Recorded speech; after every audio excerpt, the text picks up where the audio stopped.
Aku nemu artikel tentang gosip hantu karyawan yang masih terlihat bekerja saat malam. Berikut adalah gosip seram yang sedang beredar.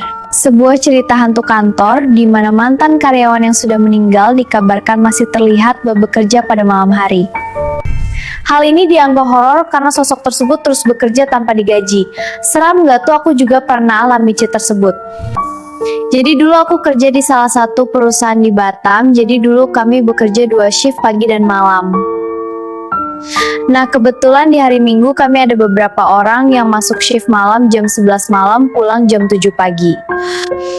Aku dulu di sana sebagai QC inspector. Jadi yang masuk kerja ada 1 leader, 3 QC screening, dan aku inspection.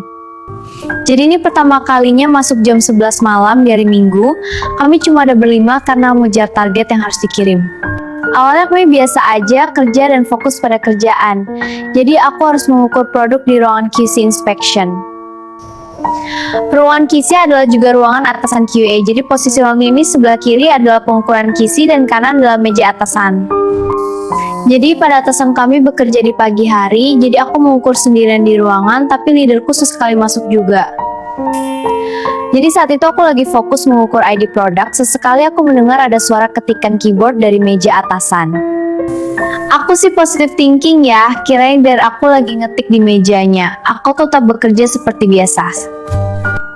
Jadi aku dari samping manggil leader aku, biasanya aku panggil dia Bude atau Ibu Dewi.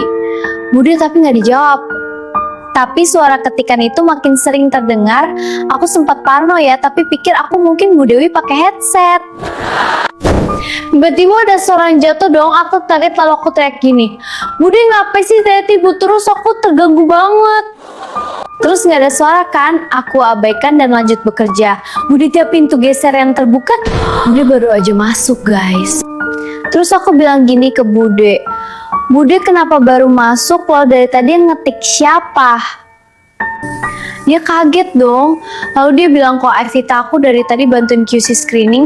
Dia tiba narik tangan aku keluar ruangan. Kami sangat ketakutan. Ruangan itu kan dinding kaca, jadi Bude juga lihat aku nih ngomong di dalam. Aku juga belum siap ngukur, tapi Bude nggak berani juga masuk ke ruangan itu.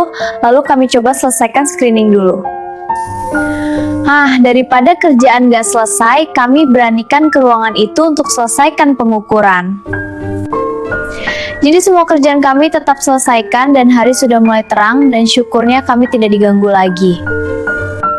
Jadi kejadian itu yang kami nyata, sangat menakutkan ketika sendirian diganggu dengan suara aneh. Jadi guys, kami bahas ke atasan kami setelah paginya, lalu ternyata ada kisah di balik kejadian tersebut. Jadi sebenarnya nggak cuma aku yang alami hal menakutkan itu, beberapa orang juga udah pernah alami yang sama. Jadi dulunya di sana ada orang meninggal tiba-tiba, rumah sakit bilang itu juga gagal jantung, mungkin kecapean kerja. Jadi beberapa orang berpendapat dia tetap kerja karena dia belum ikhlas meninggal karena kecapean kerja. Ada yang melihatnya langsung, ada yang dengar ketikan keyboard, dan ada yang dengar suara langkah kakinya. Dan semenjak saat itu tidak ada lagi yang kerja, cuma beberapa orang di malam hari, agar tidak ada yang alami hal yang sama. Oke guys, aku masih banyak kisah menyeramkan lainnya. See you next video ya, bye bye.